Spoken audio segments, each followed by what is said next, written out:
Estoy facing, not facing like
Same only. Same only.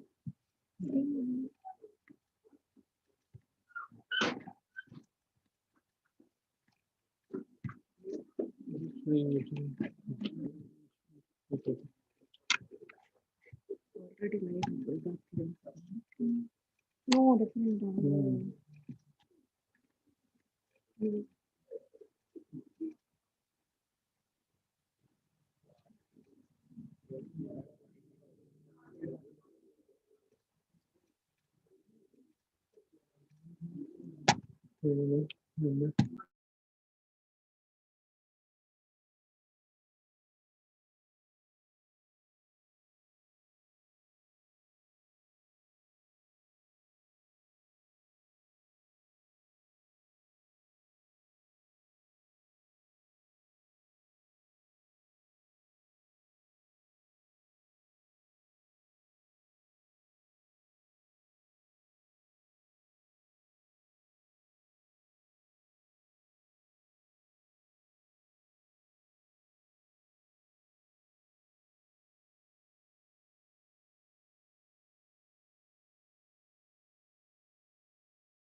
I'm going to cover history, introduction.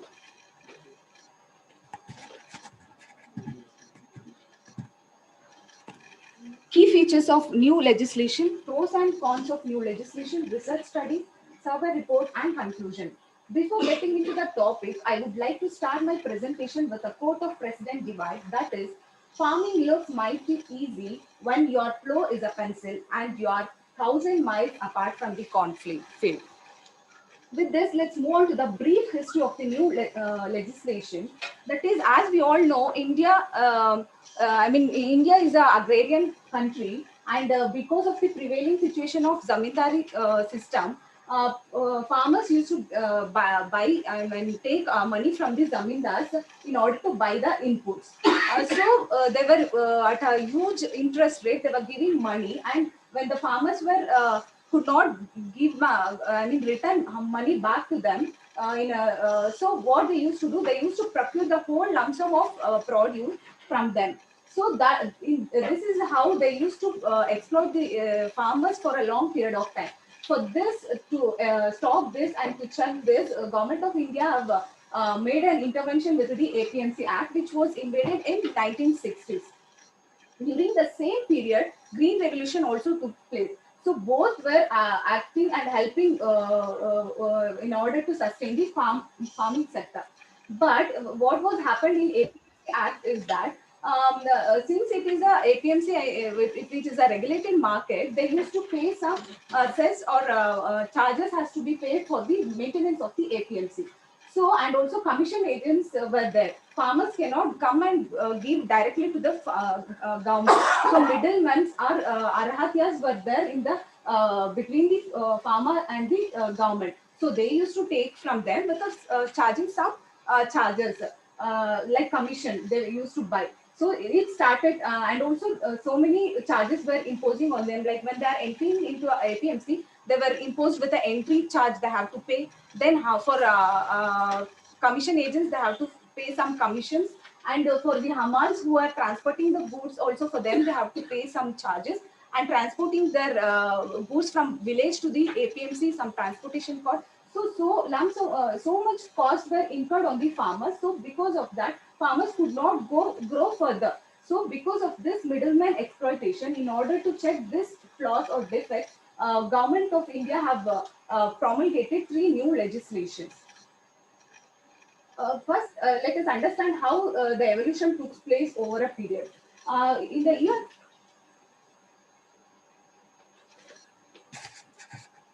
In the year 1886, that is the Elementary Regulation Act was the Karanja cotton market. That is, in order to regulate a pure supply of cotton to the millers, textile millers of the Manchester was invaded first, and this is the first Elementary Regulation Act born, which was took its born in the British period. Then it leads to a 1966 Act, that is KPMRD Act, that is Karnataka Agriculture Produce Marketing Regulation Development Act. Here the main motto or theme is to help the farmers in regulating the marketing aspects and also establishing and administration of the marketing aspects in a Karnataka states. And then that there also so many lacunas were faced by the farmers. To avoid that, again a model APMC Act was brought in the 2003. Here the main salient features of model APMC Act is like they made a provision for the farmers to go for contract farming, and rationalization of the market cess was provision was given in that bill. And also many like direct marketing aspects and grading and standardization of the quality parameters, everything was given much importance in this act. But there also, because of middleman exploitation, the bill could not serve the purpose. So this leads to the 2020 new legislations with the Government of India. This I am going to cover in detail. Before that, I would like to present some of the constraints present in the marketing system.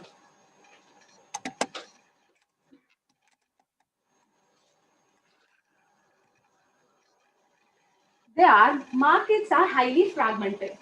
We all know, since it is APMCs were regulated by the states, so states used to make the APMCs in I mean they have divided the state APMC into different notified areas.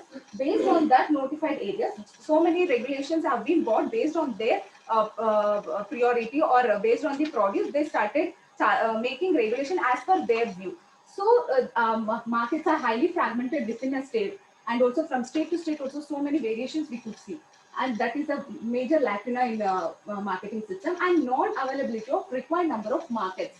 Since the, as per the National Farmers Commission, it says that India is having a nearly 487.82 square kilometers under the regulated market. That is not sufficient for the farmers to get their produce and go for the marketing of the produce.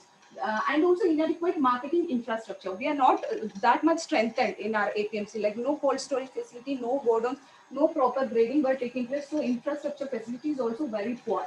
And more market fee or charges were imposed on the farmers when they are getting it only, as I've said before, only many charges were imposed on them, and that is also like it is not possible for a farmer.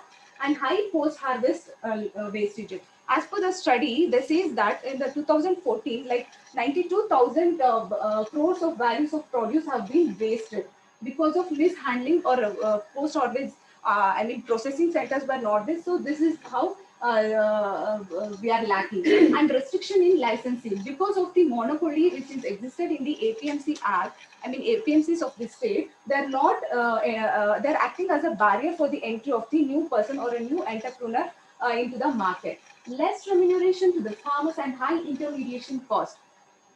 Since in our Indian situation, there is a long supply chain. So between a farmer to consumer, many intermediaries are coming in between. So in order to, in spite of them going and getting the money is very poor to a farmer. So he is getting a very less price for his produce. Asymmetry in market information. They are not getting a proper information about the market prices. And inadequate credit facilities. Since our farmers are very small and marginal, they could not wait for a price rise in the market. So for their immediate benefit or for the domestic needs, they were not waiting for a price to raise. So immediately they were doing. Instead, they could have provided some credit facilities to keep their produce and wait for the price to raise in the market. These are the lacunas which are resided in our state, I mean in our country. To substantiate that, here I have presented a table. This study has been conducted by a Gokul Patnaik with regarding to the supply chain in 4 metros, that is Delhi, Mumbai, Bangalore, and Kolkata. Here we could see like 5 intermediaries are coming between the farmer and a consumer. So the total margin they are taking away from the consumer rupees 60 to 75%. Then what farmers will get? He is getting only 40 to 35%. So this is the fate of our farmers in the country. With this brief background, I would like to conceptualize my seminar into following objectives. That is to understand the major provisions of new farm legislation, to highlight the challenges regarding the introduction of new legislation, to study the pros and cons of new legislation, to review the related studies, and to collect opinion by different stakeholders on 3 new legislation. In 2017, Government of India have planned, it has released a Model Farming Act, but nowhere they have found that those implementations have been taken place over the state. So with this regard, second committee was set up by the government consisting of 7 chief ministers in the year 2019. So based on their, for the discussion of the implementation, based on their report and their recommendation, they promulgated the present 3 new legislation in the country. And these are the Farmers Produce Trade and Commerce, that is Promotion and Facilitation Act 2020, Farmers Empowerment and Agreement on Price Assurance and Farm Services Act 2020, Essential Commodities Amendment Act 2020.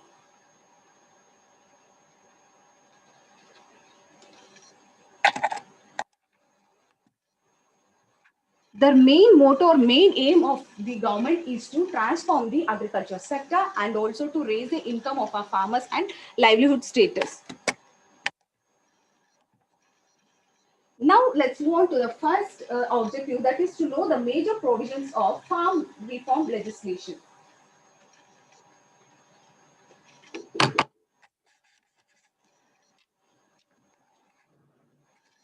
That is Farmer Produce Trade and Commerce Promotion and Facilitation Ordinance 2020.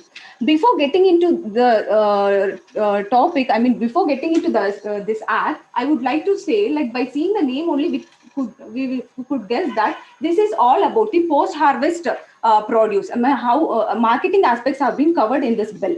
So for that, since we all know APMC is the major regulated market in our country, so I would like to present the functions, major functions of our APMC. That is for the prompt payment to the farmers on the sale of their produce, and for ensure the correct weight of the produce, because many times they were exploiting the farmers. I mean, they're cheating the farmers, the middlemen, because of by saying incorrect weight and all. So, and also to avoid exploitation of the farmers in the hands of the middlemen, and also to promote an orderly marketing of the produce by providing or improving the infrastructure facilities. With this few functions, I would like to present the background why they have put on this bill. Because since APMC, we have seen many lacunas or loopholes were there in the APMC because of the exploitation by the middle. So, so many restrictions have been raised on the farmers. Like they are not supposed to go outside the mandi. If they are going outside, it was treated like a punishment. And also, only to the registered licensee only they have to sell their produce. And they were putting so much barriers on them for the free flow of the produce from within the state and also outside the state. Only they were restricted to sell their produce within the APMC. So with this background, by keeping in this view, the government have bought this new legislation. Let me explain what is there in this new bill or new legislation with regard to the marketing aspects. They were saying before and all, like they have to come to mandi or APMC ad only. But now the bill is making a provision for a farmer to go outside the mandi, and also he can come outside. He can come outside as well as he can sell even in a mandi. I mean, more opportunities were provided to the farmer. Like he can go, I mean, barrier free. He can travel within a state. Also, he can sell his produce or outside the state also. So this is an opportunity for a big farmer, but here it has never served the small farmers, because small farmers has we all know, like they'll be having small holding, and the surplus which was left was also very less.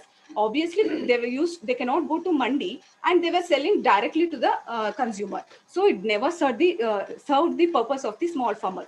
It is very much advantageous to the big farmer here. He can go to mandi as well as to a private companies.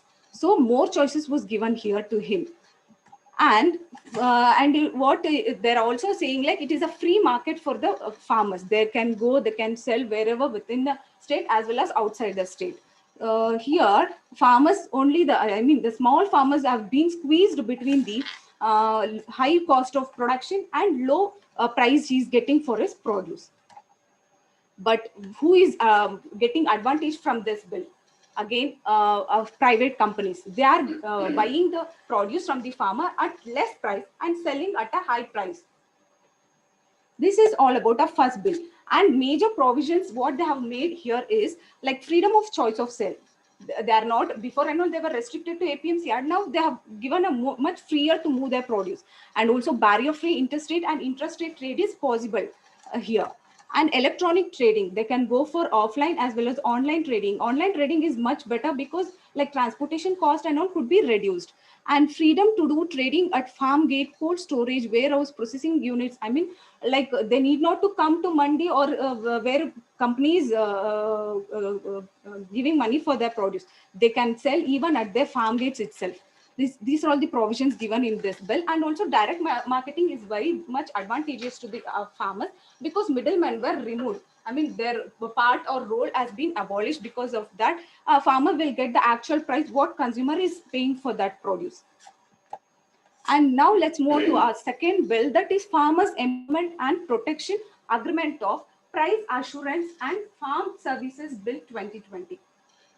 With before getting into the topic, I would like to present the background why I have chosen this bill. I mean, why they have implemented. Because we all know we are small and marginal farmers are majorly present in our country. So in order to reduce their risk of agriculture, which they were facing, like uncertainties in weather parameters, also we could not do so many uncertainties were against farmers. And also like market fluctuation is happening now and then. So to sustain or to help the farmers, this bill was implemented. That is, farmer can make a contract or agreement legally with the corporate companies. So here corporate people are imposing some restriction on the farmer with regard to quality, like condition for the production of farm products, delivery requirements, like that. Some requirements they were expecting from the farmer to fulfill. If he fulfill those requirements and if he sign the legal contract, then he'll get a better price for his produce. And in concern to this, they are also getting like better machinery facilities and also warehouse facility. Like this, many more opportunities were given to the farmer in this bill. And major provisions are like farming agreement. They would have been made agreement before, only before sowing the crop, and empowering the farmers means they are coming in contact with the retailers, wholesalers directly. They were coming in contact, so they get more empowered with this. And price assurance will be there since they are signing in before only. So price will be fixed before only. So he feel like he is more much secured than before. And also the risk have been transferred to a sponsor. I mean he is feeling like it is like a shield who is taking their risk away from them. And access for better seed and other inputs and improve the, this will enhance the income of the farmers. And also this will lead to more technology, and newer technology and research could have been possible if this implementation would have been possible. And also there is an effective dispute resolution mechanism. Since outsider like a corporate people are entering, means obviously some disputes will be there. So for that resolution, they are saying like some effective dispute resolution mechanism is also provision in our bill. Okay, now let's move on to my third bill, that is Essential Commodities Amendment Act 2020. What is the need of this? Farmers have been unable to get better prices when there is a bumper harvest, and where they will store it, because since the market price is very less, they have to store and they have to wait for the price to rise. When in such condition, India is, our country is not such well equipped or not strengthened to store the produce. So only post harvest last stage is more in our country. So in order to avoid that, this bill have been passed. And what is the main agenda is that hoarding was done. We all heard about that. They were keeping the stock of some produce, and they were creating artificial demand to that. And this is impacting on the normal people life. To avoid, for example, I can quote like onion. We all know how much it has created a disparity in prices. So they have created shortage of onion, and in order to create artificial demand, they were storing it, and they made it, since the demand is more, obviously price will enhance, it will increase. So this is how people, outsiders, corporate companies were making money out of it.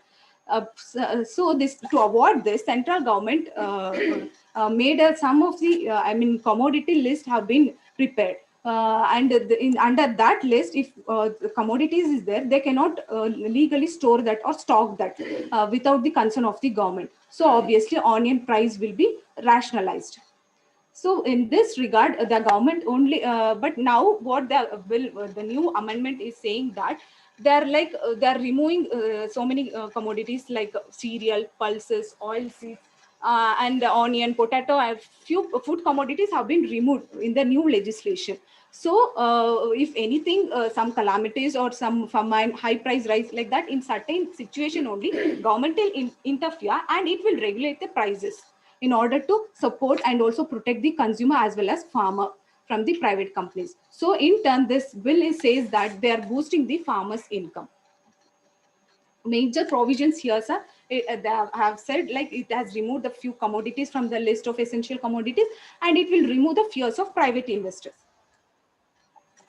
Okay, what are the benefits of this bill? Like they are keeping the, now the provision have been given, like they can hold, move, do whatever with their produce. No, they are legally permitted now. And also cold storage, because of this bill, as that they can store. So obviously cold storage and modernization techniques will be improved in our country, and also competitive markets can be created out of it, and price stability will be going to happen, so that it will help both consumer as well as farmer. And let's move on to my second objective, that is to highlight the challenges regarding the introduction of new legislation. In spite of having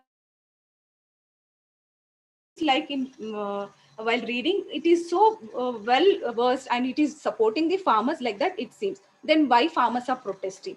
So much they are protesting. Even Punjab, Haryana people are agitated towards that. Why such cases are happening? Because farmers are fearing that even now also they are exploited by the middlemen. But they are thinking if private people enter, who is guaranteeing them like they are not being exploited by private people? So they're fearing about that, and bargaining with the or negotiating with the private people is also very risky for them. And exploitation by the private people will be more, and huge connectivity since we are not that much developed, still we are in a developing stage. Connectivity issues will be a big problem for the farmers. So they're thinking that mandi system was only much easier for them to go and sell their produce.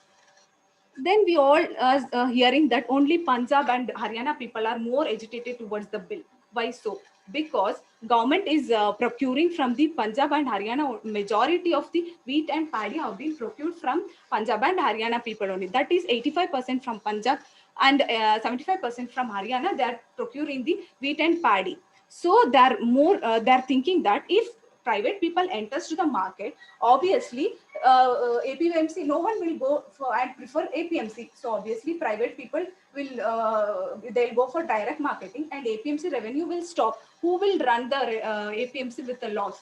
So obviously government will think to abolish that. If that happened, who will guarantee them to give up MSP? So they are fearing like this may happen, this may occur in future. So they are not ready to accept the government's legislation. What are the controversies against this bill? They're saying like stakeholders who are responsible, like farmer union could have been, they have consented, and also like they could have made much more clearer before implementing the new legislation. This is their saying. And also because of the private people entry, APMC may collapse, and a lot of revenue loss may happen to the state, and bargaining with the corporate people is also a very major problem to the common people. And they may be get exploited more. I mean, they may get more exploitation from the even from the private people as well, and MSP may practically end. That is the major fear they are facing. And since powerful people are in the private people, they are very much strengthened. They are having they are very much empowered with all the facilities. Common man, poor man, he's wanted to his produce to get sold immediately. That is his motto. But his motto is to make profit. So obviously, some dispute, something happened while negotiating. Again, it will be a problem for them because he cannot go and bargain with them, and it will take a long period to get his money back. So this is they are thinking like it is not good or it is not safe for a farmer to go further.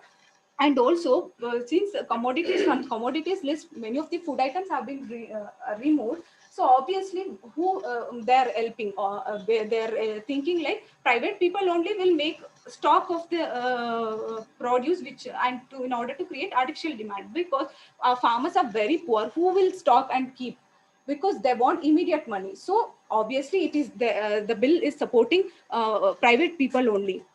So these are the controversies against the new legislations. Then what farmers are saying, what are the demands to the government? They are saying to repeal the whole three legislation itself, and they are saying to give a legal right, legal concern towards the MSP, whether it is it should be there, and also like a convention system of procurement from the farmer should remain as such. And also they are saying like from a Swaminathan report, it says like they have to give 50% extra to the cost of cultivation what they are doing at present. And they have to cut the diesel prices for usage of agriculture by 50%. And also they are saying like in Punjab, Haryana and all, they are growing paddy more. So the stubble burning cases are very high, and it is causing, I mean, it is causing so much illness to the environment. So they are putting air quality management ordinance, but they are asking to remove even that as well, and release of farmers who are arrested for the stubble burning. And electricity ordinance 2020 has been promulgated, but farmers are fearing like, because since Punjab and Haryana and also in few states like Tamil Nadu and all, they are giving free electricity to the farmers. But because of this, government is saying like they have to pay some discount amounts to the in the for the usage of electricity. But when this happens, how it will support, or how it will ensure the farmers. So this is also major concern for them, and they are thinking agriculture is a state subject. Why central government is interfering, and why it is making all such regulations? That is the major demands of our farmers. Now let's move on to the third objective, that is to study the pros and cons of new legislations. What are the positive side of the new legislation? That is freer and more flexible system. Because farmers are freer now, there no restriction or no barrier for their movement of the produce throughout the country. So it is a good and great advantage for the farmer. And outside the physical territory of the mandis, and it will create an additional marketing channel for them. And direct marketing will help the in reducing the payment for the like charges, commission agent charges or ramal charges like that they were imposed. That will be reduced. So obviously it will be advantageous to the farmers. And essential commodities acts is helping them to get a better price by stocking it, and they can get a high price for their produce. So these are the positive side of the legislation. What is the negative side then? Bills does not give any statutory backing to the MSP. They are saying orally, like the MSP will be it remains as such, and also APMC will not be abolished, but it is not legally recorded, or legally it is not there. And also they're saying like if a farmer enters to a private company, I mean privatization of agriculture occurs, obviously they'll say it's like quality is not good, or like that something they may say, and they reject the whole lot. Who is answerable to that? Government is taking away his control over the produce. Then who will answer, and who will bring farmer the legal who will resolve all such things? That is the fear of our farmers. And they're saying like okay, if disputes happen between the producer and the corporate people, they're saying they have to go to a civil servant. Now it has been made like AC and DC is the main who are doing all legal provisions. I mean, if anything legally happened, they are going to judge, and they will give the judgment to the people. But see, it is a common sense, like we can think like it is a very much it is not possible in reality, because DC will be imposed with so many responsibilities, and a common man or a common farmer like me, I'm going and standing for the negotiation, or what redressal happened with a corporate, how can he resolve? It will delay, and farmers are fearing that as well. So to substantiate the negative side of the bill, here a study have been conducted about the Bihar APMC. After the repeal of the APMC in Bihar, what was the case? How it had impacted on the farmer income? We could see here only like it has getting reduced, and now it has like steeping, and it has reduced that saturation point have been reduced. Like it has been becoming, it may happen even negative as well in further. So, and also to substantiate about the contract farming, they are saying to move towards the contract farming. But farmers are facing so many problems like irregular payment, low contract price, and manipulation of norms by the firm, high rejection rate. These are the problems faced by our farmers. And also with regard to contract farming, there Arun and Premlata conducted a study. So what are the constraints they have faced is like sudden intervention of brokers at the time of harvest, absence of government's active role, no improvement in the price of the produce, dissatisfaction with advice from the field officer, low price, lack of information. Like this, many problems have been faced by the farmers. And with regard to direct marketing, also many challenges were residing. Like they are not having a proper information about the market, and no competition. I mean, it is competition is increasing. Lack of cold storage facility, direct marketing techniques are not facilitated to the farmers. Price volatility will be more. So, after seeing pros and cons, how we will judge which view is correct? Whether farmers are correct, whether government is correct. So here the government is saying like they're not going to shut down or end the APMC. Even they're not saying like MSP will be retained as such. in a legislation, and thus making our farmers to fear much towards that. And also because of them, I mean, if an open market is given an advantage or opportunity to a farmer, obviously he's go, I mean, for an immediate benefit, he'll go for a direct marketing. Then APMC revenue will stop. Who will run at loss? So obviously APMC will end. If APMC is going to end, who will regulate the prices there? Government is taking away his power or his hold on that. Then how they'll fix the MSP? So this is also worrying our farmers. And also they have seen so many examples like ban on onion export. Suddenly, like price was raising for an onion, and everyone started to cultivate that. And suddenly they put ban on export of onion. Why they have made that? In order to support the or protect the consumer. Who has been robbed here? Again, a farmer. Farmer is again went under stress, and he is under debt. And a lack of information with the farmers. We are not having proper information only, because enam we are saying only 1,000 people are, I mean, in 1,000 APMC, there are 7,200 APMCs are running in our India, but only 1,000 APMCs are using that enam. So how they are getting market information, how they can fix price when they are coming in contact with the I mean, outsiders or the corporate houses. So this is again a problem. They're much worried about this as well. And inadequate infrastructure facility.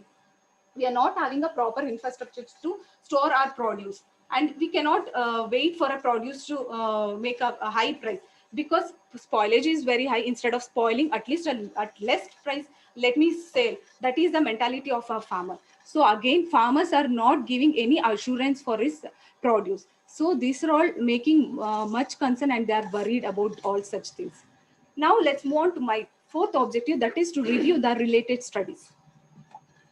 Deepak Maurya have conducted a study with regard to Farm Bill 2020, and an overview with the pros and cons on the agriculture sector. What he says is that he's saying it may impact, may, we don't know, it may impact like positively as well. Like it may increase the farmers' income, and it may get a better price for the farmers, and they directly they are doing direct marketing. It will reduce the middleman activities, so exploitation from the farmers could have been avoided in this case. Sahu and his co-workers have conducted study on impact of India's new Act 2020 on farmers as well as on market.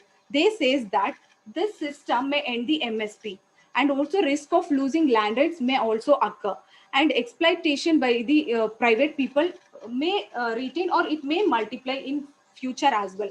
This was the saying from his paper. And Thomas have also conducted a study on Indian Agriculture and Agriculture Bill 2020. Instead of bringing a sudden change, they could have made a step by step, some interventions or some regulation could have been made that would have worked better way. So since we are not that well fledged with to the new interventions or new improvement, first strengthen our present system, then let's make any changes like that. This is the view of a Thomas. So with this, let's move on to my fifth objective, that is to collect opinion by different stakeholders on 3 new legislation. I have went with a survey conducted with the 30 respondents, and the study area was Sadalalu village, Satnur village, and a Mandya APMC for meeting the commission agents. And these are the few pictures while documenting, while undergoing survey. What is the farmer's viewpoint? They are saying it is like a long-term benefit. Yes, benefit is there. It might be good, but it will not serve the immediate needs of our farmers. So don't do any such trials with us, like that farmers are fearing. And also negotiation with the private company will be more difficult. As Mandya sugar factory is there, they are not paying them properly. So that is also they're fearing for. And dispute settlement to a common man is much more it is a difficult task. Now, before and all, it was happening within a APMC only. Now they have to go to a civil servant, that is DC, means it is again a problem, and also much stress on the farmer. and need cold storage facility. Instead of doing all such things, they can strengthen the APMC by providing cold storage facilities. At taluk wise only they have to do all such things. And providing a cooperative marketing for horticulture crops, like as milk corporation society is working, why can't they think about horticulture crops as well? This is the viewpoint of farmers. And with regard to commission agents, they are saying like, if a private people entering, I mean, it is making a open market for the produce, then obviously they'll prefer direct marketing only, in order to avoid his charges which they were paying for the middleman. So they will go for APMC, and one day, I mean, at the end, what will happen? APMC may abolish. And they're saying like, only government is saying only PAN card is a identity. It is like a license. A PAN card holder can do trading with the farmers. But if who guarantees, like if he is using duplicate PAN card or duplicate number, like that, if he is cheated, who will be answerable to him? That is also much concerned here. So they're saying like, instead of doing such things, even APMCs also should be strengthened in a competitive way. Then private people are coming, means both I mean, it will be like a healthy competition. Farmer then can choose whether to go for APMC or private people. So they're saying like this. So with this, I have made few implications out of survey I have made. Like many were saying like, APMC will also function, and also there is no changes in MSP like that. If APMC is not there, who will regulate? So, and also they're saying directly they can sell, like offline. If we go directly offline only, it will happen. No one will do with the keeping enam and all. So who their documentation, how much production had happened, how much they are selling, that data will be missing. So if that data is missing, how I can forecast the prices for the next year? Or today I have to contract with the farmer, means fixing a price will be a problem for them. Then based on market demand, farmers should grow the crops. Like as such, like soil fertility status and all, like soil health card we are distributing. Why can't they also make a step by thinking of giving a market demand? Based on market demand, why can't they grow crops? If they grow crops, no competition, everyone will get a price, and they, even farmer can sustain as well. And it could be better if we go for public private partnership. If PPP, I mean, if APMC and private people, if they are competing against them, instead of that, why can't they work with the PPP model? If it does, it will serve the purpose of the farmer. And also, there is no crop diversification in many states like Punjab, Haryana. Only wheat and paddy were the main crop. Why can't they think about the crop diversification in that states, so that it will enhance the farmer income? And cold storage facility and better infrastructure should be provided to farmers. And instead of giving many subsidies, give them loans at a low interest rate, so that it will substantiate and it will help them to get a high price for their produce. And dispute settlement should happen at a local level itself, instead of going to a civil servant. These are the few implications after my survey. So before concluding my seminar, I would like to show a video regarding this.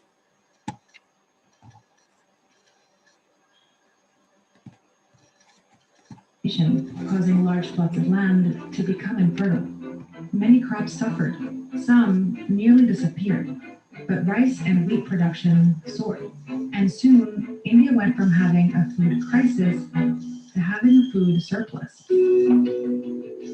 It was in this context that India also developed a nationwide food marketing system to ensure fair prices. It's a complex system, and it differs from state to state, but here's one way to understand it.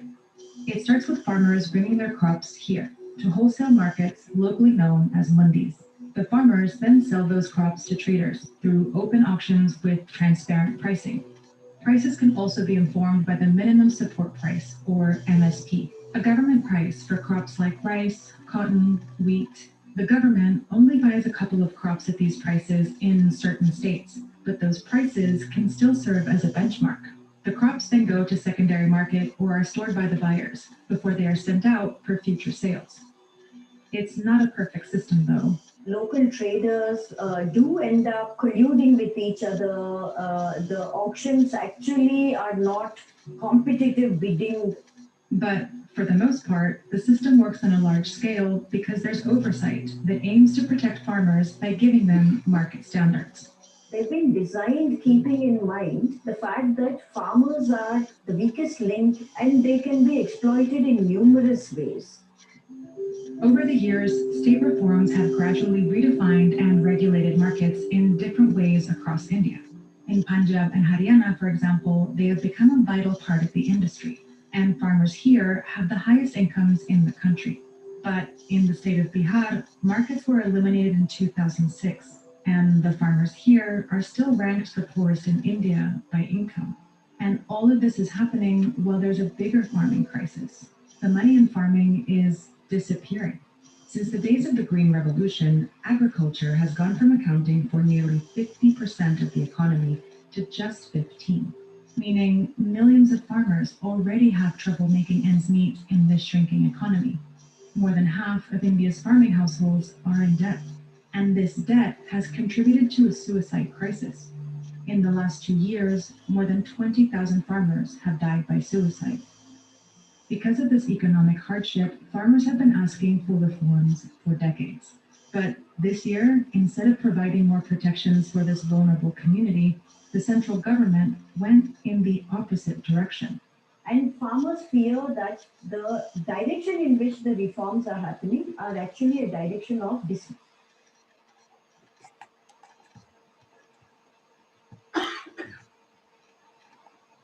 So I would like to conclude by saying that there are many flaws in the existing system as well, and also new legislation what they are bringing, they are not clear. They are not clearly saying what is going to happen to the farmers. So farmers are not getting convinced because of the governor regulations what they are getting. So what is my thought is that, like, instead of getting all such a new legislation to a country, why can't they first educate them, bring an awareness towards the farmer, like how you are getting better out of the existing scenario.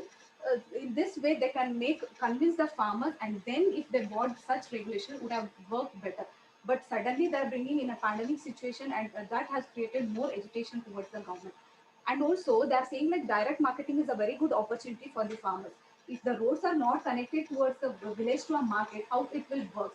Farmers are highly remote, I mean they are in a remote places. Getting to a mandi is much easier because it is like a conventional practice for them. But getting to a direct marketing, going and seeking for a buyer, it will be much more difficult in case of farmers. And also like they are saying like the few commodities have been removed from the commodities list. They are saying like price, you can fix I mean like you can create artificial demand by storing it.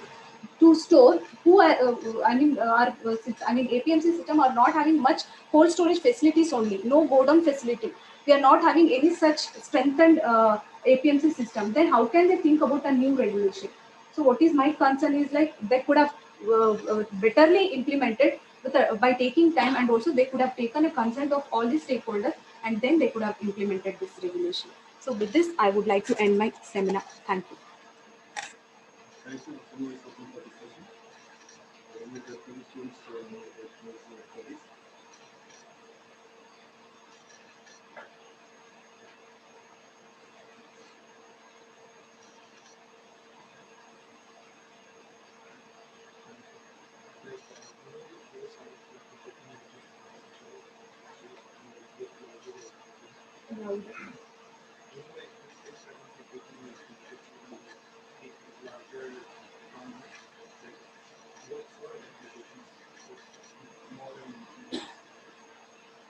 They're saying like as I mean farmer have been suggested like they could have done a cooperative market taluk wise only, like how it is working with the milk cooperative societies are there, milk cooperative societies. They are going and giving their milk. So based on the quality only they are getting money. So why can't they work with the horticulture crop as well? So this could have worked better if they have taught in that way. All people are successful. And in the case what instead of very simple, local leaders or local elected they exploit the abilities. And the leaders spoil the quality. Usually all the quality conflict, once from that leaders conflict. So everywhere like that, even in APMC also it's a mismanagement. like the secretary is not good, he is only exploiting. So everywhere that clause will be there. Even if you are getting a new legislation also, people if they wanna take money, make more profit means the cases will be there. But government should make much more, like they have to check all these defects, and then if they can serve the farmers well, as in further they can make it more supporting to the farmers. Is there any legal support for the farmers? Legal support. Because corporates can have much legal Rights. such Yeah. but farmers don't have. They are saying like I mean, effective dispute settlement mechanism is also like provision is there in this bill. That before and all, how they used to settle the disputes with a settlement or something, like what they are not getting money back in a regular way means they used to do in a two stage in a APMC itself. Like first APMC secretary will be there, and from the two parties, like from the farmer side and from the trader side, they'll call, and with the talking only they used to resolve that.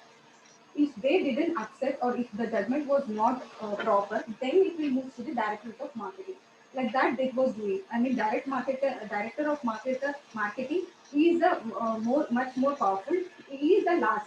Even his judgment could not be questioned by the court as well. So like this, it was happened. I mean, it was happening before. But now they are saying like it should go to a civil servant like BC, AC, and all. They have to serve. They have to be in dispute settlement mechanism like that. They are saying, but farmers are not. Farmers will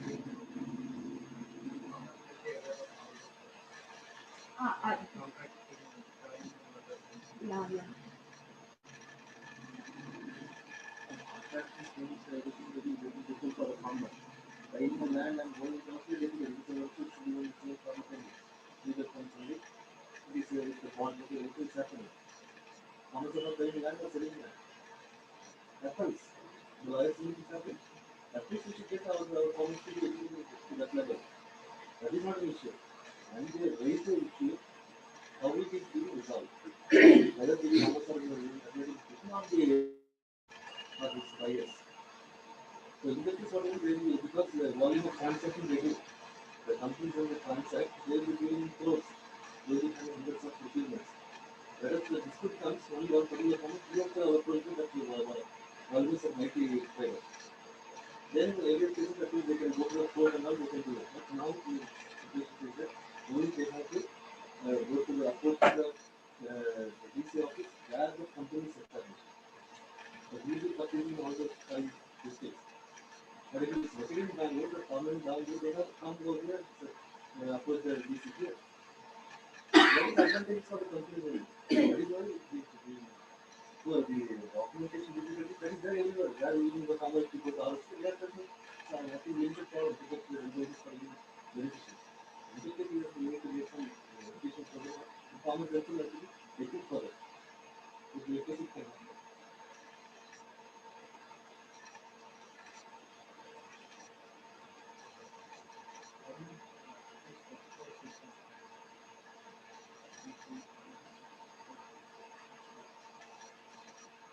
It won't affect because now it has made a legal right.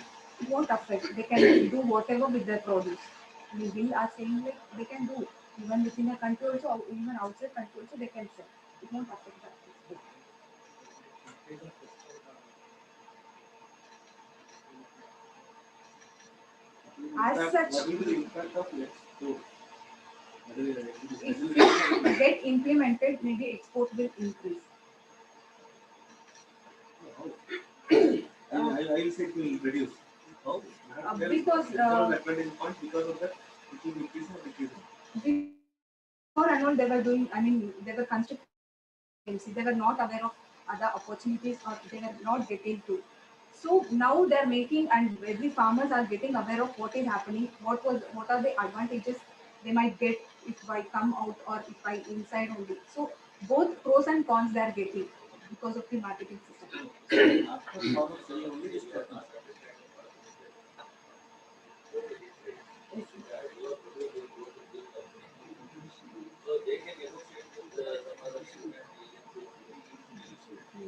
Yes, very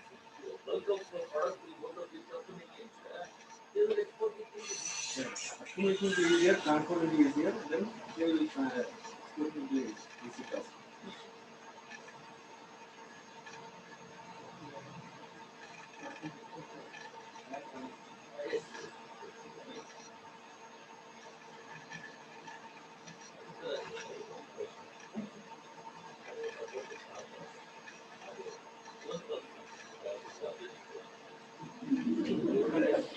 farmers.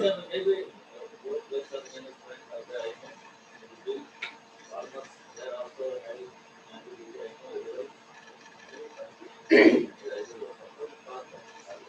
have Farmers. one more option for consumers or the public? Ultimate citizen. Farmers. Farmer.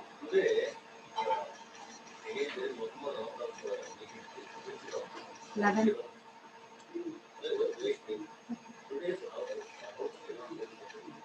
7th round has been completed. Now 8th round.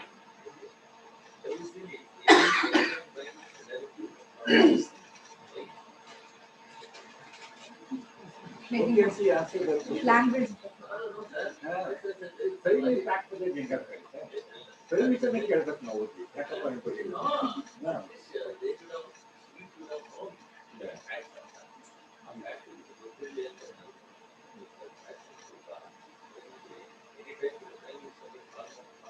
Directly it doesn't use it. Only on the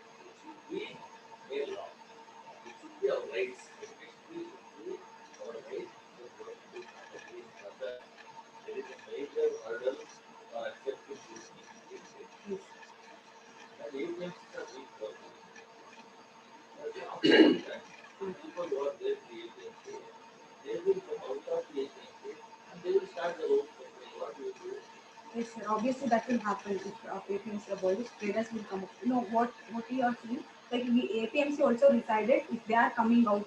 That is the point.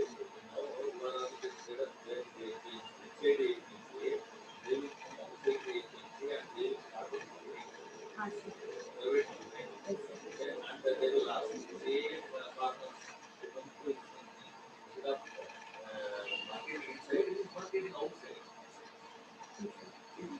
Yes, sir. No, sir. Traders. Yes. So private finance they will not see the efficiency at least for the weight to be weight accuracy to ensure. But if it's outside means whatever mission I am using, I will be the perfect mission. And I will be using all techniques picked by the farmers. Because farmers is at my doorstep. I can have all expertise in possibilities. The FPOs can help the farmers during this conjuncture. Yes, sir. FPO is has I mean it has to increase the FPO number also to support. Provide private companies. Yes, sir.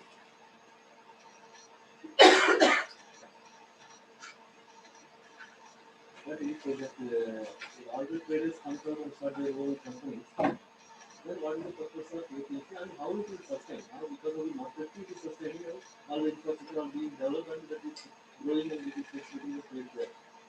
If you say that parallel mechanism can be parallel, it can be sold. We are telling one after another, all the cases will be closed.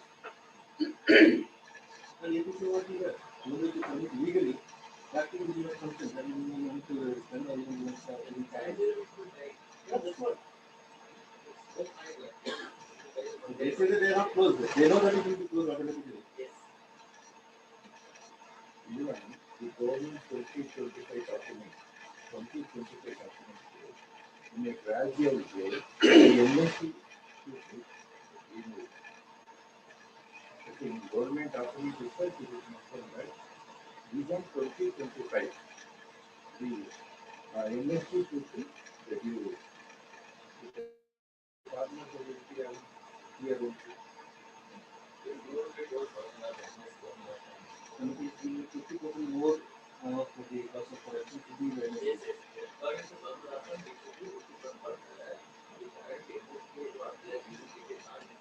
sir. Yes, sir.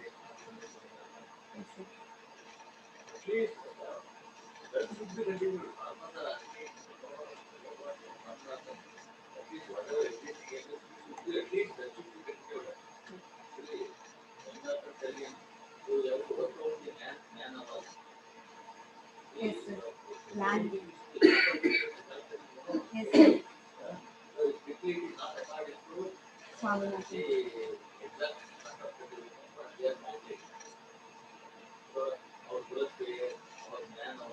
Land on sugar. Yes, sir.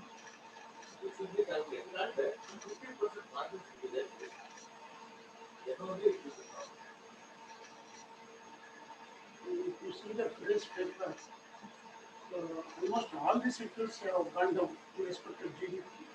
The earlier the agriculture was maintained with, from 4 to 3.4. So when that is the case, why our government is not supporting the farmers? What is the lacuna in that? Everybody talks about farmer, but nobody thinks about MSP and other the benefits to farmers. So where the lacuna is lying, that is the thinkable Yes, sir. issue. They're not getting, I mean, the local situations like talukas, they have to get information what exactly the reality they are facing. Simply they are sitting, panel discussion will be meeting and they're writing the bills, okay, this can help. But they can make a attempt like with a, like how we are going for a zonal research station, like they're first giving steps whether it will impact betterly or wrongly. So in that way they can work so that it will support the farmers. That is my And one newspaper recently just before the newspaper has come up with how much farmers have with the mandi system and without mandi system. You know, in Punjab, Haryana, including Karnataka, it is more than 1 lakh. yes, sir. Huh? Is it? Have you seen it? Yes, sir. Huh? Yes, sir. But whereas without mandi, the Bihar and Uttarakhand Very and less. Jharkhand, they are very less, below 50,000. The national average is 77,000. So if this is the case, why we cannot retain the mandi system? What is the lacuna? Why people are against to the APMs is also a question. When there is a proof, more than you see, 2 lakh Punjab farmers earning with the mandi system, whereas Karnataka earning 1 lakh. You compare with the Bihar, 42,000. Then what is the difference with Bihar and the Punjab? Almost more than 1.5 lakh. In Bihar and all, they are migrating to cities for in search of employment. Like Such that. a situation, why government is against this? Yeah, I am asking. So any certificate answer is there. Right, government is not having money to spend for Yes. agency or promoting agency. Why it is So they are thinking like the new regulation or new internal. So, but what they are thinking reality data itself shows that the agency are performing is better. better. Yeah. Strongest, yeah. Especially, yes.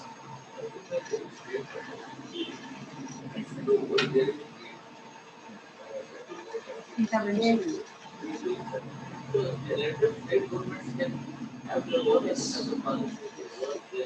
Maybe like to get a fame or like if I have done in my period, I have done such regulations like that in order to get that.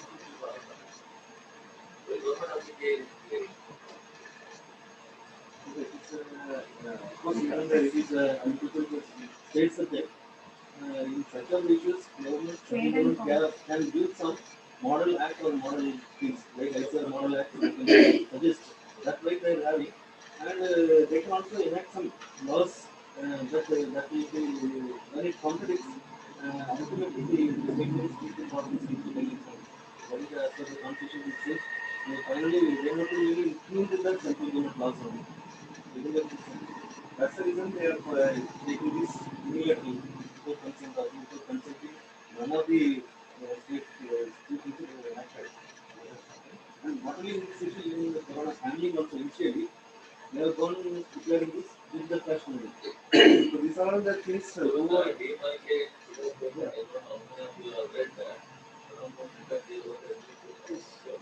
Initial remarks.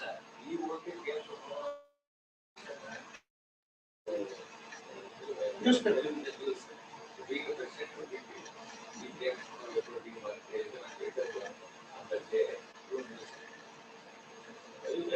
Yes, sir.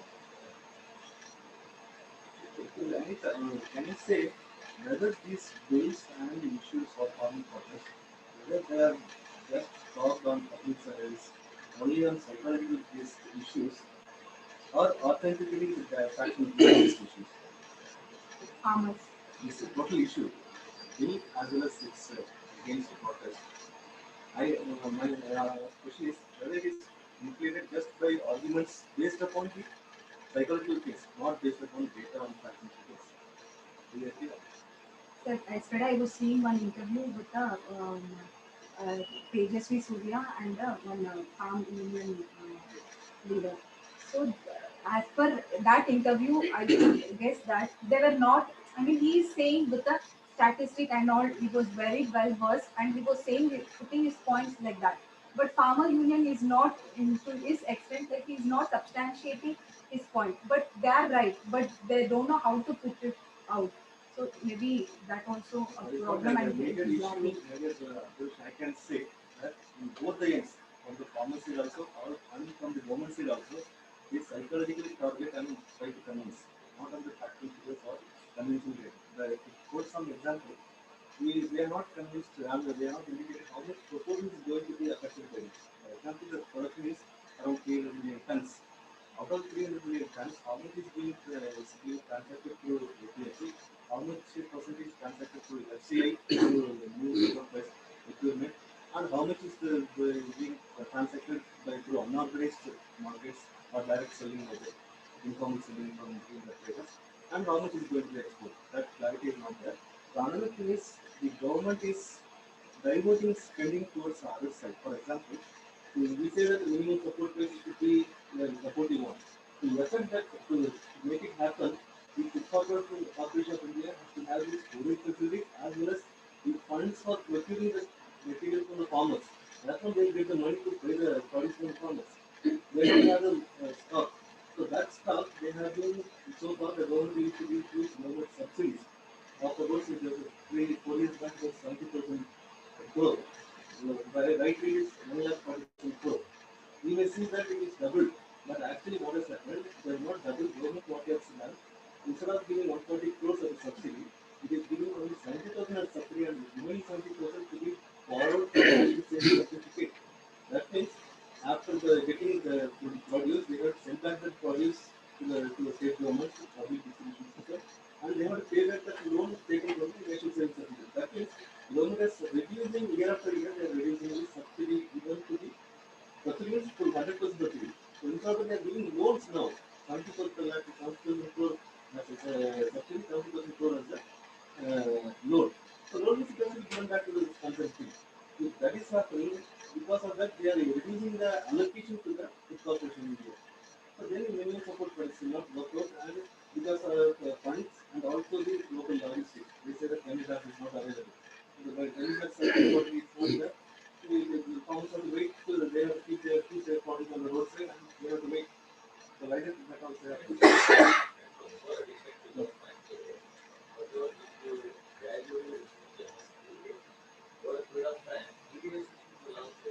Stop. It will go up. It will increase.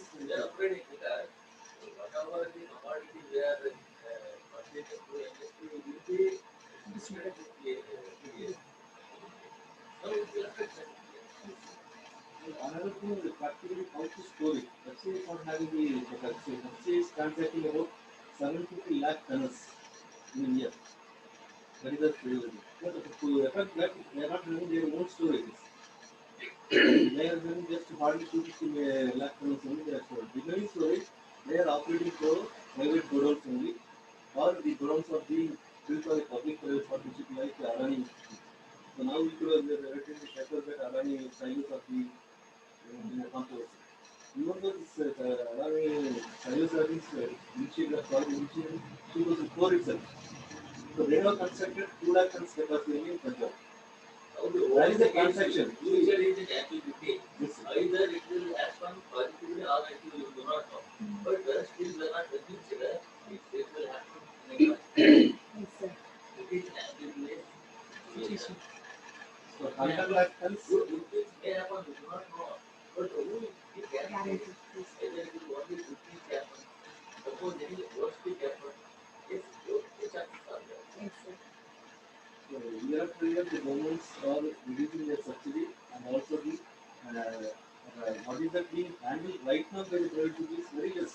For example, 100 lakh tons is the target set by the FCI to go for public-private partnership loans. But as of now, only it has reached only around 6.5 lakh tons only capacity. Of that, 2 lakh is from Adani. So all these things indicate, from my perception, is that the government is reducing the subsidy and they are increasing the private players to come into the market and play. And as you know, this will happen similar to that happened in case of telecommunication. So BSNL was the only player. So then companies came. Before that, they told that the facilities cannot be extended to BSNL to all the people. Multiplayer players they can come and operate, and there will be a price drop in there. Price drop was that. But what is that right now is happening? Again, private monopoly has come. BSNL monopoly. Private monopoly now two companies. No, most 100 rules, 100 times. They even talking to the daily group that no one does to discuss about it. Because many times when they are on medical they do a student. They will ask what is the problem. They will because you are not sure. General public will ask maybe you go somewhere outside. I was from medical university. There are so many what is your opinion? Your business is there are some issues. What is the price of the onion? Maybe like 40, Not the price in the previous one. like 120 like that. Now you can introduce the open market. You can do outside of the fields. The same thing you continue or you can reduce the onion Yes, price. yes, controlling the operation. Yeah. It is a new market only. Yes, but still the price is guaranteed.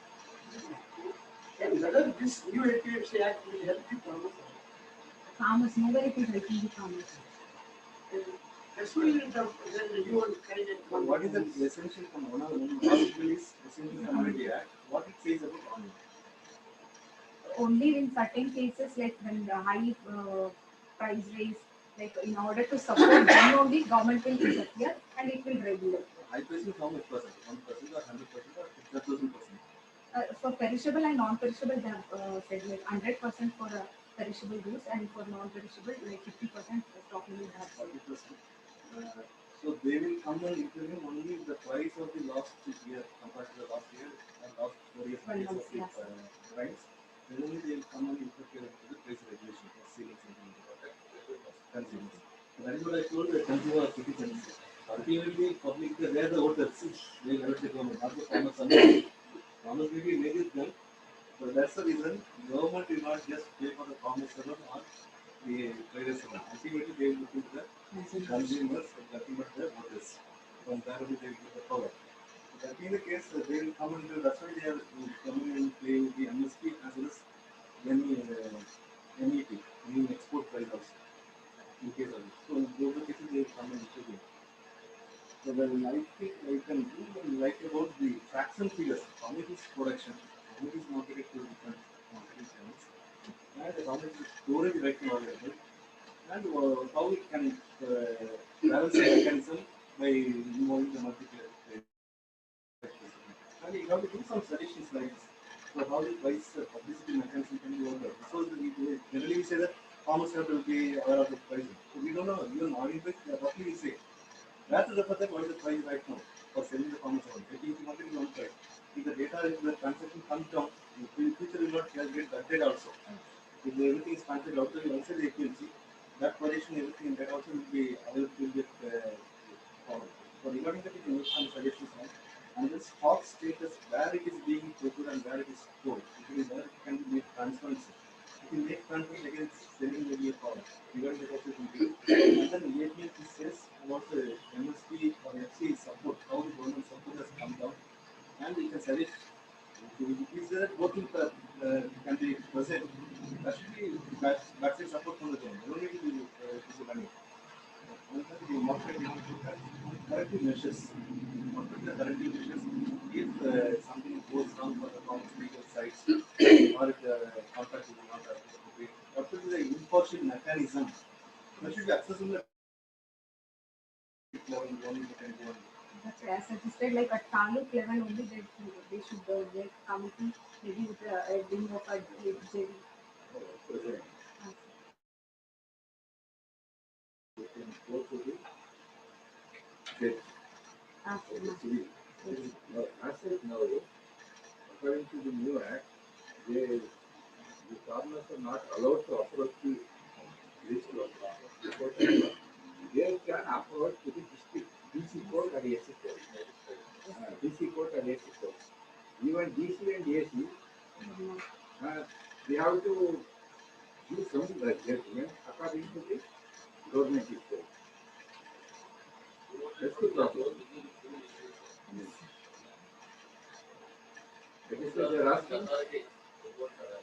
In that case, they have to go and appoint a special court. Yeah. Special court, they have Special court may be created. I think you have to make a suggestion. They say that like these suggestions you have to make. You should not dispute that the laws are useless or the farmers' products are right level is not enough. That will be altering the strategies you have to Implications are discussed. And also, this MSP should come as an act. All the politicians are saying no, it will not go, it will not go. There is no guarantee. But it should come in the act itself. That suggestion also we should do. if the act is enacted, then automatically the liability of the central government Yeah, are that is allocated right. to both subsidies. Yeah. Then the finance minister will get trouble. Yeah, that is why they are not included. That's why you cannot accepting it.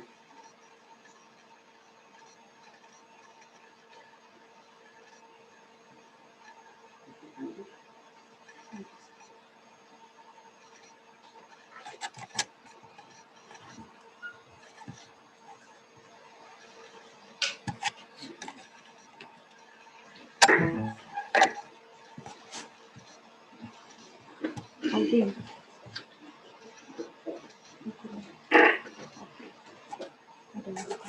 Yes. It's already done. No, it's not.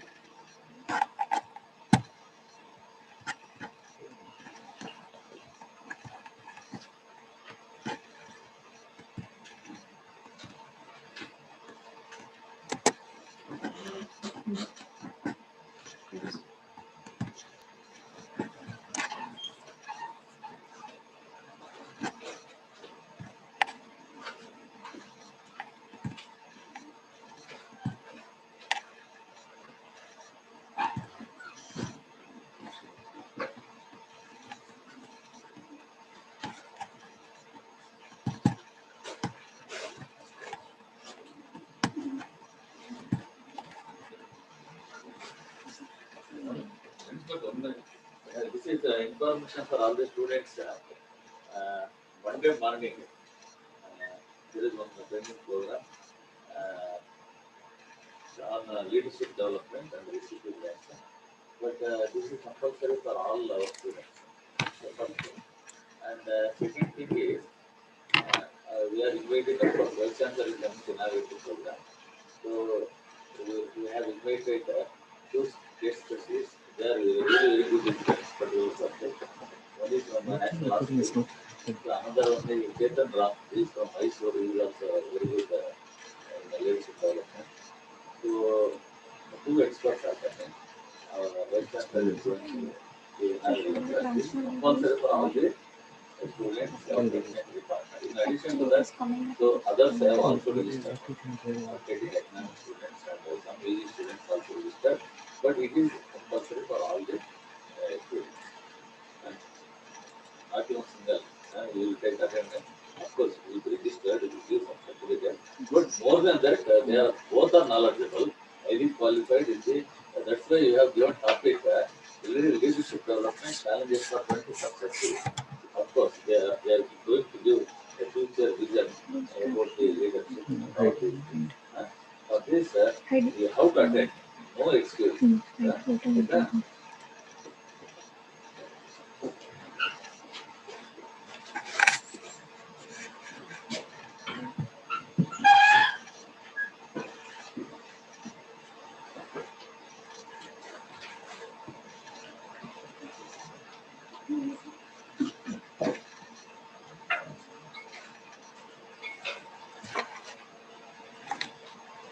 Shall I next one? We have it looking on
Vishnu? Vishnu? No. What is going on? No, what is going on? And the other one is saying that this is very difficult. In particular, this point. It's going to say, what is happening?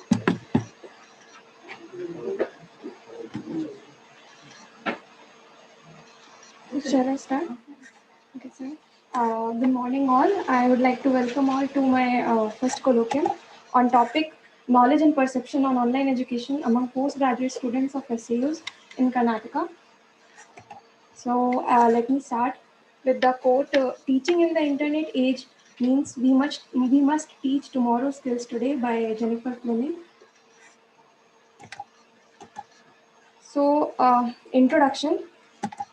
Online education is a form of education where we use the home computer and teaching is done through internet. For many non-traditional students, all those who want to continue working full-time or raising families, online graduation and courses have become popular in the past decade.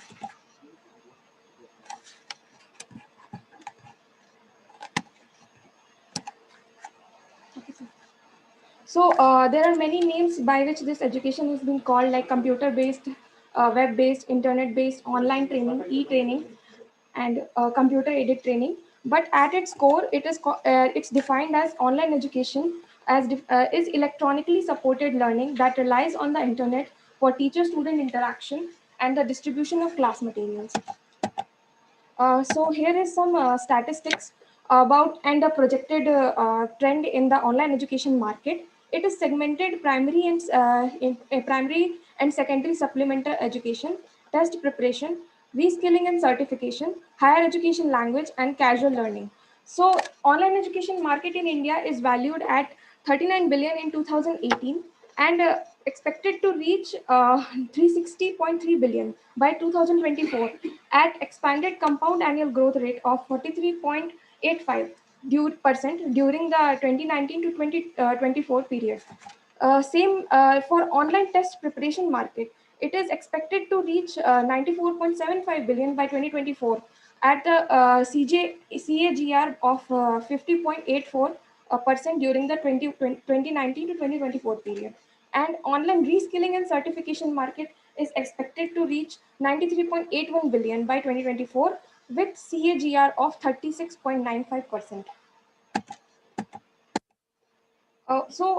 Brief history. Starting in 2018, University Grants Commission began to actively support education models, allowing some institutions to offer a small percentage of their courses online. In 2019, UGC expanded upon this, allowing qualified institutions to offer more courses and certificate programs online and creating a standard framework for them. But then this momentum was reinforced when COVID-19 pandemic pushed everything online at an exponential rate. In effort to provide continued education while social distancing, institution and government have created a massive surge of support for the online learning. So here is the list for some popular online education sites in India: IndianEducation.net, Khan Academy, Coursera, EDX, W3 School, Merit Nation, Byju's, Code Academy, and Open Yale courses. These are private online education platforms which are being popular in the Indian market. And available online education platforms for agri graduates and agri students are Krishi Shiksha portal by ICR, Vikaspedia, eagri.org, e-content by TNAU, e-courses by Anand Agriculture University, AgriMoon, e-content courseware, e-Shodh Sindhu, National Digital Library, Swayam online course, e-PG Pathshala, Swayam Prabha courses, Vidwan, manage courses of manage offering MOOCs and PG idiom courses, and IGNU courses, some of which are for agriculture. And here are some apps used which are popular, and I have mentioned only apps which have more than 1 million downloads. First is Google Meet, which has 100 plus million download, and we all are all aware about these two apps. screen sharing is allowed. In Google Meet, all the G Suite components can be included, and 100 participants can take part. And if we buy the premium version of this, more of the features are there. And for Zoom, up to screen sharing is there, annotation is there, co-annotation is there. Also new features such as YouTube streaming and Instagram streaming and Facebook streaming has come up now. Some more apps such as Cisco WebEx, which has 50 plus million download, and Microsoft Teams by Microsoft Group, which integrates with the Microsoft Office 365, and Google Classroom, which is a different kind of app, and which simulates a virtual classroom. Some other apps such as Skype, which we used to use before all these apps have come up. It can replace institutions' phone system. Other apps such as Blue Jeans, GoToMeeting, and Jitsi Meet, Whereby, and Slack. These all have similar features.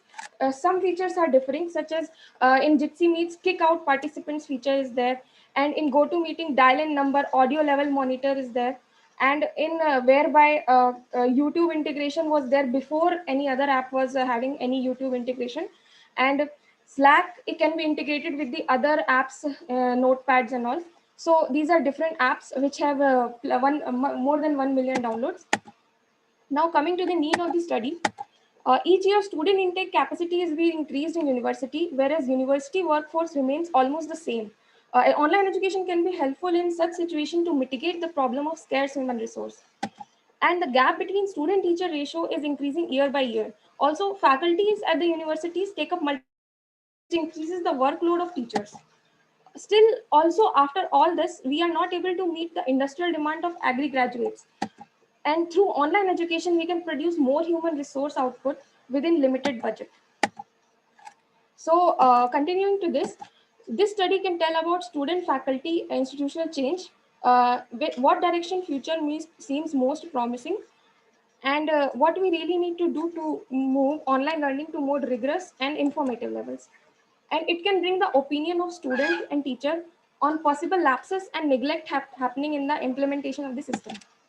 Also, keeping in view the existing scenario, the new education policy 2020 proposes to encourage online learning by providing proper digital infrastructure and bringing the extent digital gap.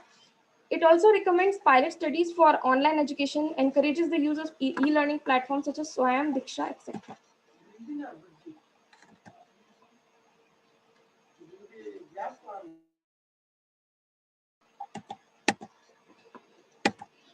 So objectives of the study are to study the implementation and utilization pattern of online education platform practiced by state agriculture universities of Karnataka, to assess the knowledge and perception of postgraduate students of state agriculture universities on online educational platform, to analyze the profile of students and their association with knowledge and perception on online educational platform, to elicit the problem faced by teachers and students and suggestions for devising suitable strategy for better utilization of online educational platforms. Null hypothesis goes like there is no significant difference in knowledge among postgraduate students of state agriculture universities on online educational platform. There is no significant difference in perception among the postgraduate students of SAUs on online educational platform. And there is no significant association between profile of students and their knowledge and perception on online educational platform. Operational definition of dependent variable is knowledge is defined as things known to an individual and represented cognitive domain. Knowledge level is operationalized in the study as the extent of technical information known to the respondent about the features of online platforms. And perception can be defined as inferred psychological process that organizes, structures, interprets the incoming information by Harrison. And perception can be operationally defined as meaningful understanding of students about various aspects of online educational platform. Conceptual framework of study goes like this. I have taken 12 independent variables, which are gender, urban, rural, urban background, sibling order, parental influence, aspiration level, achievement motivation, reading habits, academic achievement, attitude towards ICTs, ICT environment, e-literacy, time spent on e-platforms and gadgets. And the dependent variables are perception on online educational platform and knowledge on online educational platform.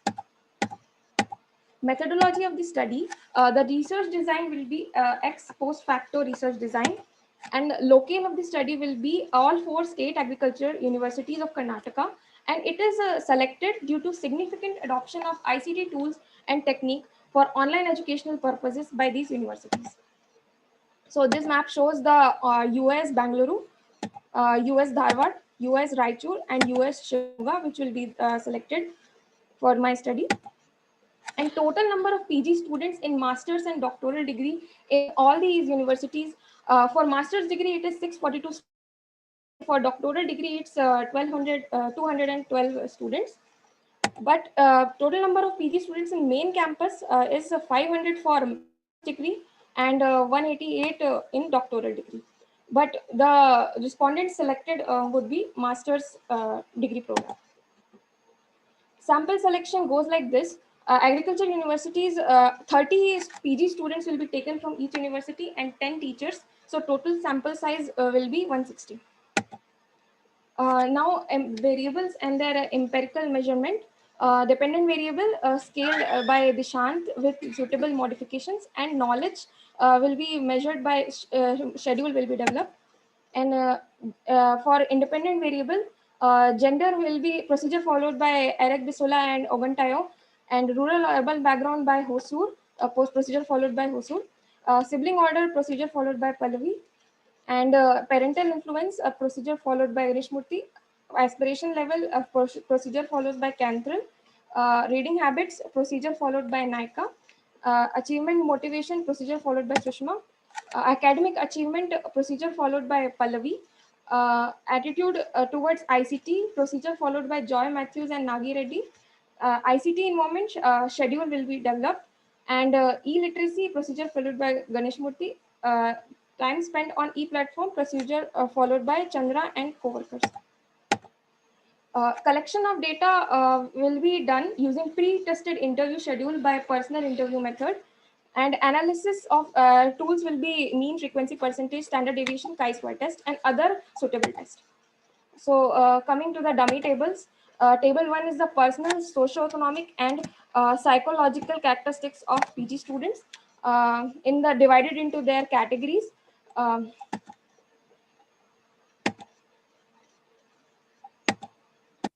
Table 2 would be overall knowledge of PG students on online educational platform.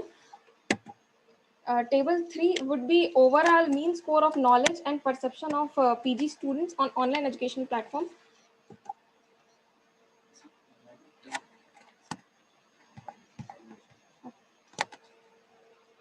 Table 4, distribution of respondents according to knowledge of PG students on online education platform. Table 5, distribution of respondents according to perception of PG students on online education platform. Then table 6, association of their personal, economic, psychological characteristics with their knowledge level. And table 7, association of their profile characteristics with their perception level. And table 8 would be problem faced by students, and table 9, problem faced by teachers. Table 10 would be suggestions of teachers to overcome the problem, and table 11, suggestions of PG students to overcome the problems. Thank you.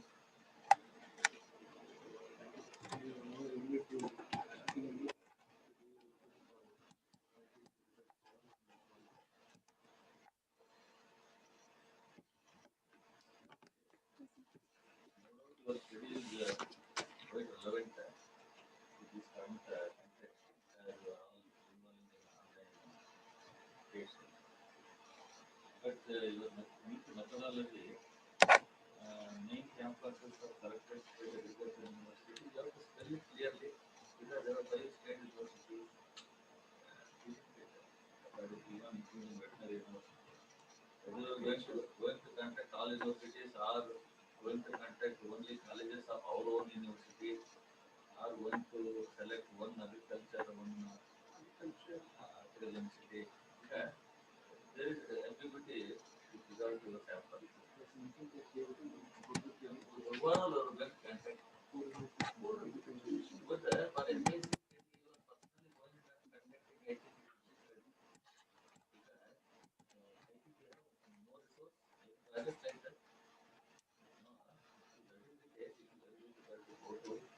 with every campuses and correctly. Far also. It is too far. For example, if you want to go to the Raichur, it will it is little difficult. If it is online, collection of data through online, okay.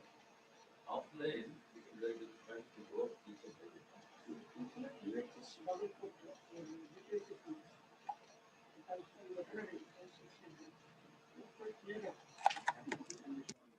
Yes, sir. Camp. Then you make it very specific. I think it is good. And another thing is, so why can't you take your pre-test to our school children, because they are also undergoing some online classes. If you want, you can get a sample from our campus or any other schools. You can have pre-test in Bangalore only, either to school going or college going students. I think it will also become a good paper. It will become a paper. Then it is also very interested to know. And the children should not undergo all these gadgets.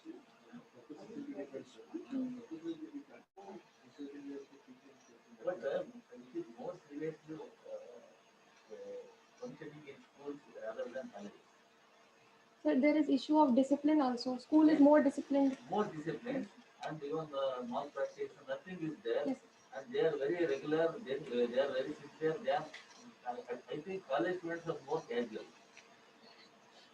in online coaching, as far as my knowledge is concerned. But they do not know all these issues. They simply believe their teachers. They respect teachers, and I think that is more. No, whether they are aware of the new digital platforms, the children's lesson. So they have been instructed school. They have been instructed to one platform, but universities different platforms are there. Yes. If you use for the children, we may not expose the different targets of the digital platforms. No, sir. Actually, here only Zoom we are using that. But there they are sending some videos, so many other, even some new apps for examinations. Mm-hmm. They are implementing. But in the end, she is having a very flexibility to document the platform utilized. Because one more initially there is variation. That variation and the planning, how it will be implemented, that is a big problem and we will be dealing with the systems.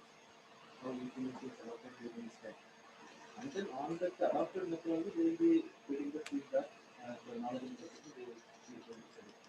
But this study is not going to compare with different platforms and the techniques. Effectiveness we have studied.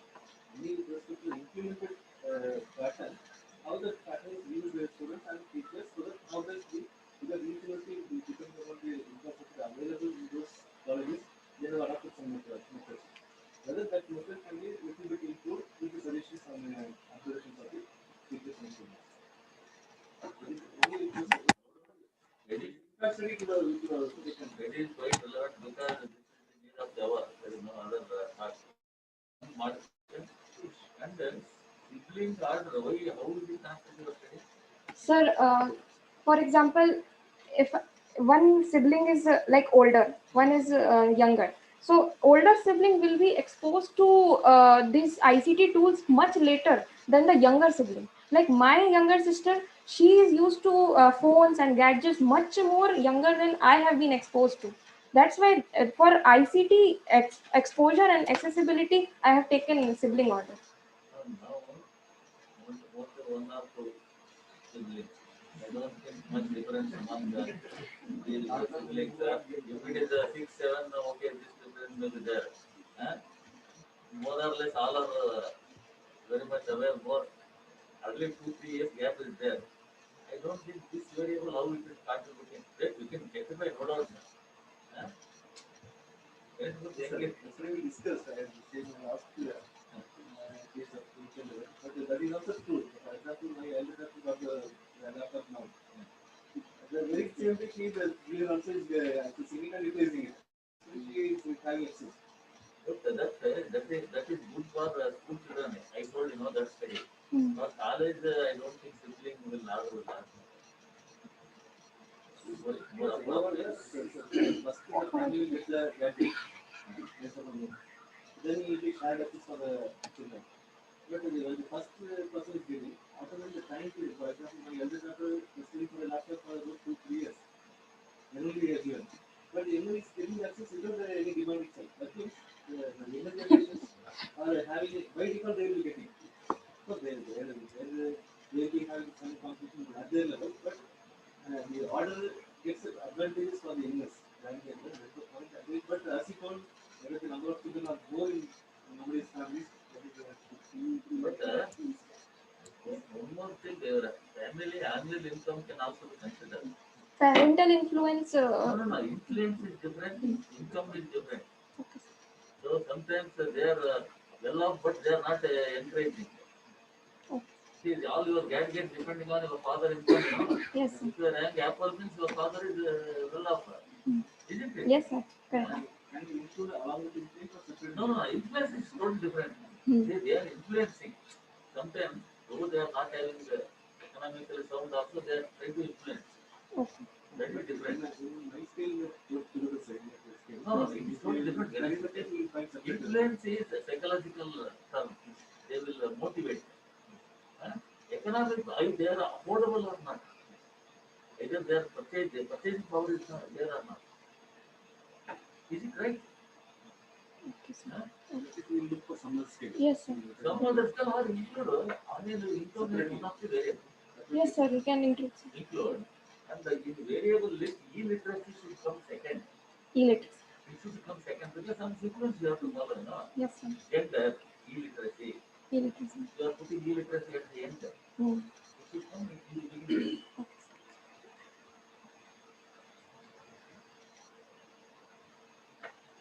We can think of the scientific orientation for platforms. How is the scientifically oriented and what is it to school platforms? Now, what is the risk involved in it? The risk management.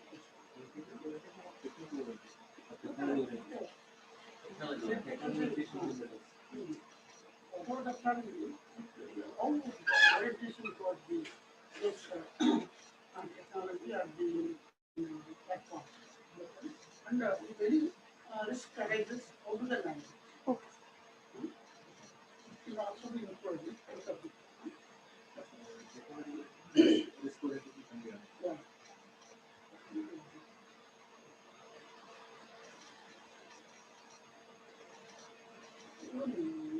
Check the attitude is there. Attitude towards ICT stuff.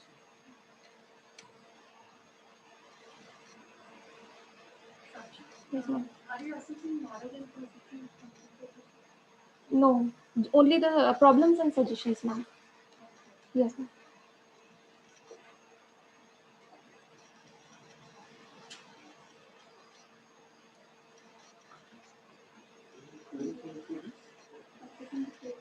Yes. Okay.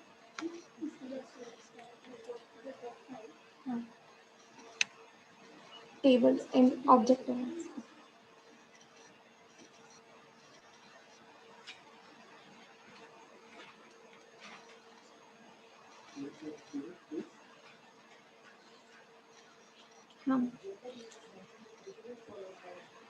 Yes.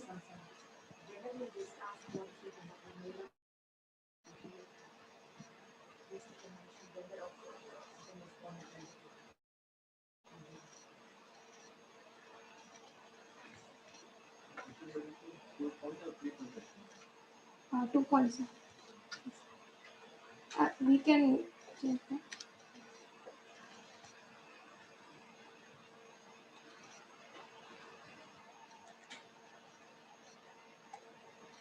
Emma, is there anything to support?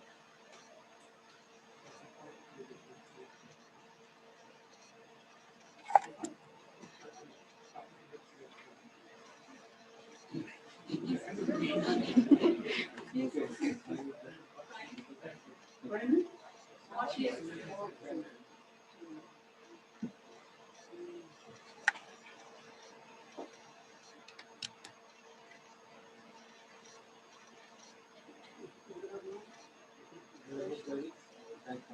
Gopal, you suppose we change our There are not quite many teachers or something like that. Always, after getting the data, then they can put graph. Generally, searching for skill and the collection of data all these numbers can be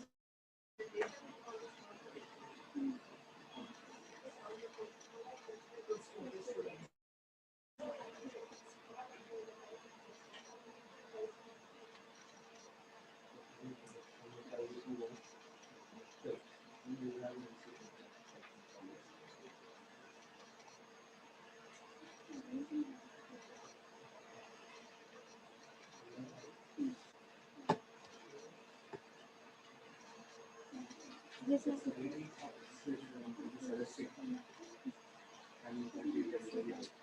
Reading habits.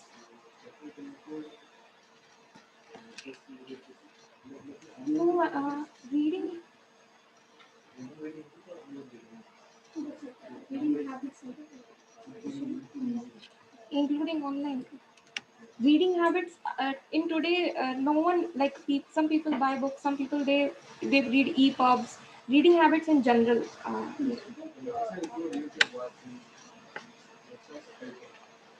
E-literacy, sir, we can include in e-literacy.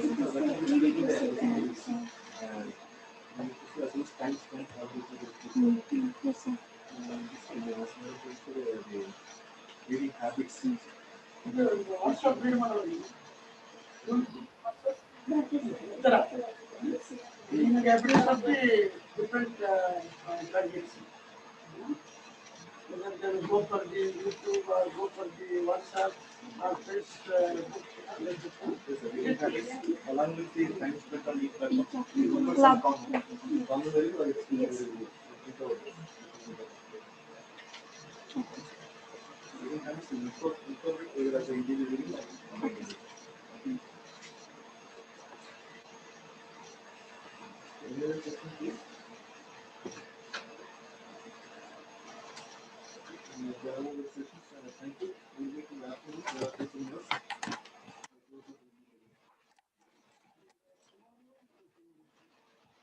I think